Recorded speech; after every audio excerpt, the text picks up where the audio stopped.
পৃথিবীতে মানুষের শখের শেষ নেই। কেউ মাটির উপরে নির্মাণ করে রাজপ্রাসাদ, আবার কেউ শান্তি খুঁজতে মাটির নিচে গড়ে আবাস। কারো আবার শখ জাগে গাছের উপর পাখির বাসা করে বসতি করার। সমতল ছেড়ে আবার কেউ কেউ ওঠেন পাহাড়ে, কেউ বা নামেন জলে। আসলে বড় বিচিত্র মানুষের শখ। সেই শখ পূরণ করতে গিয়ে পৃথিবীতে মানুষ তৈরি করেছেন অনেক সুন্দর সুন্দর আবাসন, যা সাধারণ মানুষের জন্য বিস্ময়কর। পৃথিবীর এমন কয়েকটি বিস্ময়কর বাড়ি নিয়ে আমাদের আজকের মায়াজালের আয়োজন। আশা করি মানুষের অদ্ভুত অদ্ভুত আবাস নিয়ে তৈরি আমাদের অনুষ্ঠানটির শেষ পর্যন্ত উপভোগ করবেন। আজকের মায়াজালে আপনাদের সাথে আছি আমি সত্যজিৎ সিংহ। জলপ্রপাতের উপর বাড়ি।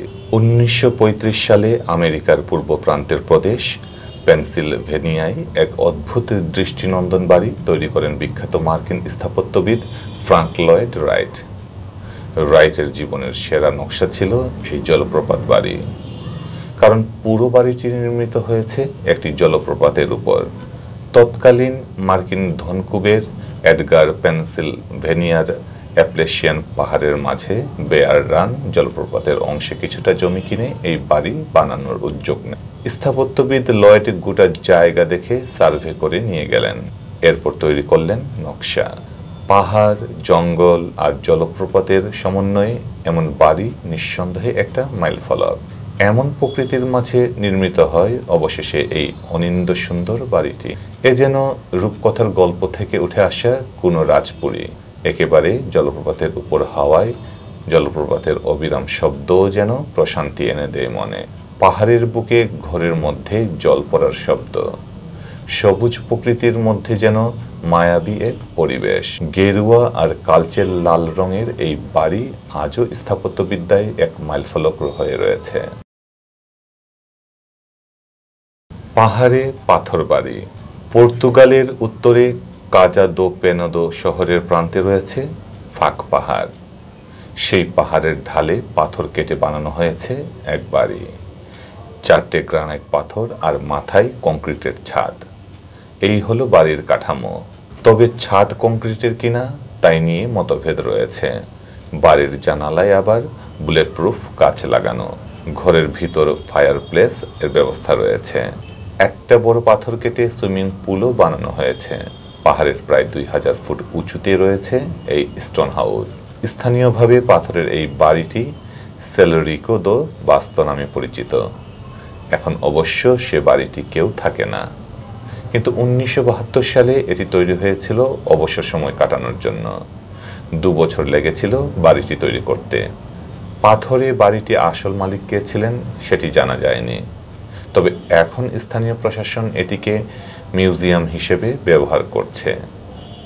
সেখানে পুরনো ছবি আর স্থানীয় ইতিহাসের কিছু স্মারক রাখা আছে।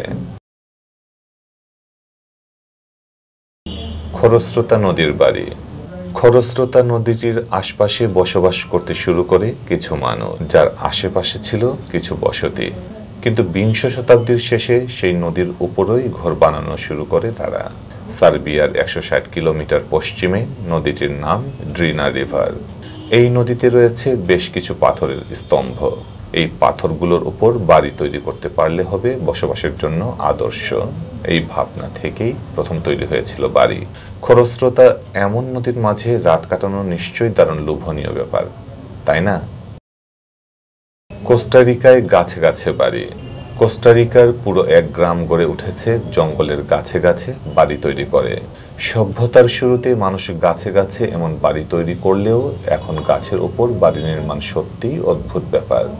মধ্য আমেরিকার দেশ কোস্টারিকার একদিকে প্রশান্ত মহাসাগর, অন্যদিকে ক্যারিবিয়ান সাগর। পাহাড় জঙ্গলে ঘেরা এই দেশে বছরে প্রায় 6-7 মাস ধরে বৃষ্টি হয়। দেশের এমন এক বৃষ্টিস্নাত জঙ্গলে প্রায় 11 বছর আগে আমেরিকার কলোরাডো প্রদেশ থেকে এক দম্পতি এসে 62 একর জমি কিনেন। ইচ্ছা ছিল পর্যটকদের জন্য জঙ্গল কেটে বাড়িঘর তৈরি করবেন। চাষাবাদ করার পরিকল্পনাও তাদের ছিল, কিন্তু জঙ্গল আর প্রকৃতির ভালোবাসায় পরে তাদের ভাবনাটাই গেল বদলে। গাছ কাটার বদলে গাছের মধ্যেই বাড়ি করে থাকতে লাগলেন তারা। তারপর আরও বাড়ি তৈরি হলো। সেসব বাড়ি বিক্রি করলেন বেশ ভালো দামে। এভাবে চলতে চলতে আজ ৬০০ একর জঙ্গলের মালিক সেই দম্পতি। পাখির বাসায় আবাস। মন মাঝে মাঝে হয়তো চায় পাখির মতো উড়ে বেড়াতে, কিন্তু পাখির বাসায় থাকতে চায়, এমন কি কখনো হয়েছে? কিন্তু এমন ঘটনাই হয়েছে উত্তর ইউরোপের দেশ সুইডেনের ল্যাপল্যান্ড প্রদেশে। এই প্রদেশে লৈলো ও বৌদনে নামে দুটি প্রাচীন শহর রয়েছে। পাহাড় আর সমুদ্রে ঘেরা অঞ্চলটি এমনিতেই বিখ্যাত। এখানে আরও আছে বেশ কিছু ন্যাচারাল পার্ক, জাতিসংঘের ওয়ার্ল্ড হেরিটেজ সাইটের মর্যাদাও পেয়েছে এর কয়েকটি। এই অঞ্চলের জঙ্গলে ২০১০ সালে প্রথম তৈরি হয় একটি গাছবাড়ি। বাড়িটির নাম দেওয়া হয় দ্য বার্ডস নেস্ট। বেসরকারি উদ্যোগে এটি তৈরি করা হয়েছিল কেবল পর্যটকদের কথা মাথায় রেখে।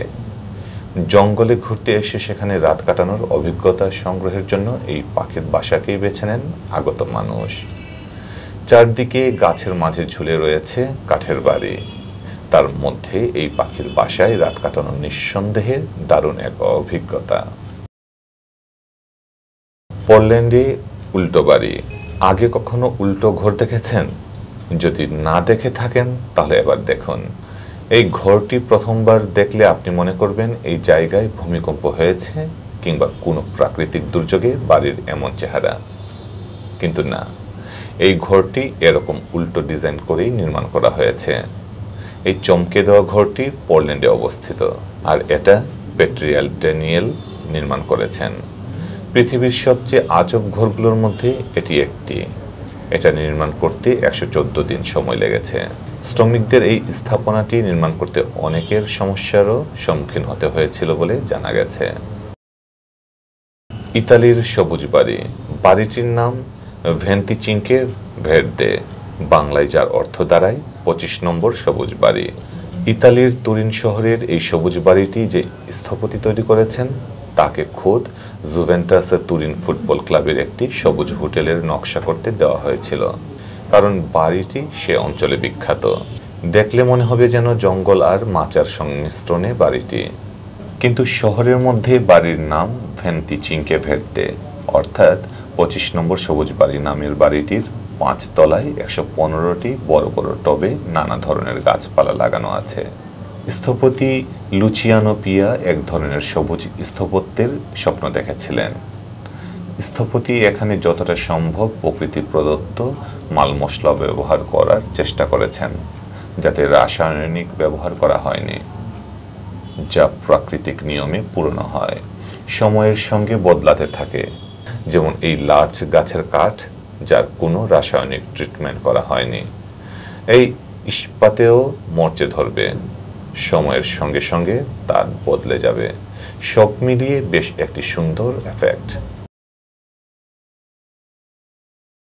ভাসমান বাড়ির শহর। হল্যান্ড বা নেদারল্যান্ডসের রাজধানী আমস্টারডাম। পানির ওপর গড়ে উঠেছে পুরো শহরটি। নেদারল্যান্ডসের ২/৩ ভূমি সমুদ্রপৃষ্ঠের উচ্চতা থেকে নিচে। সে কারণে এই শহরে প্রচুর নদী ছড়িয়ে আছে, জালের মতো ছেয়ে আছে নদীগুলো। এখানে শহর গড়ে উঠতে পারে, একসময় এটি কল্পনাও ছিল না কারো। বন্যার জল এসে অঞ্চলটিকে তলিয়ে দিত। সব মিলিয়ে কঠিন চ্যালেঞ্জে ছিল এখানে শহর স্থাপনের, কিন্তু আধুনিক স্থাপত্যবিদদের নকশায় সেখানে গড়ে উঠেছে একটি আধুনিক শহর। প্রথমে বাঁধ দেওয়া হয় শহরের চারপাশে। একেবারেই প্রাচীন বাঁধ দেওয়ার কৌশলই সেক্ষেত্রে ব্যবহার করা হয়। তারপর জলের ওপর বাড়ি বানানোর দিকে ঝুঁকে পড়েন নগর পরিকল্পনাবিদরা। জলের তলে ভিত্তি স্থাপন করা হয় বাড়ির, তারপর জলের ওপর বাড়ি বানানো হয়। বেশিরভাগ বাড়ি একতলা। ধীরে ধীরে এই শহর এতটাই নান্দনিক হয়ে ওঠে যে শহরটিতে বেড়াতে বিশ্বের লাখো মানুষের ঢল নামে। সবচেয়ে আকর্ষণীয় জায়গা অ্যামস্টেল নদীকে ঘিরে বেড়ে ওঠে। মূলত রাজধানী শহরটি নদীর মোহনায় যুক্ত হয়েছে, আর নর্থ সি ক্যানেলের মাধ্যমে উত্তর সাগরের সঙ্গে সংযুক্ত হয়েছে। আমস্টারডামে পর্যটকদের প্রথম পছন্দ ক্যানেল ক্রুজ। ক্রুজ পুরো শহরের ভিতর দিয়ে বয়ে যাওয়া চওড়া ক্যানেল, এ দিয়ে পুরো শহরে চলাচল করা যায়।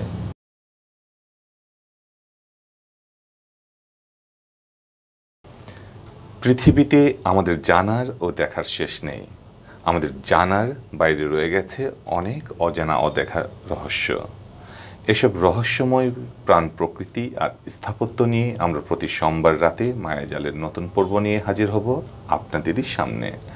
লাইক, কমেন্ট ও শেয়ার দিয়ে আমাদের সাথেই থাকুন। সবাই ভালো থাকুন, সুস্থ থাকুন, বাংলা ভিউয়ের সাথেই থাকুন। ধন্যবাদ।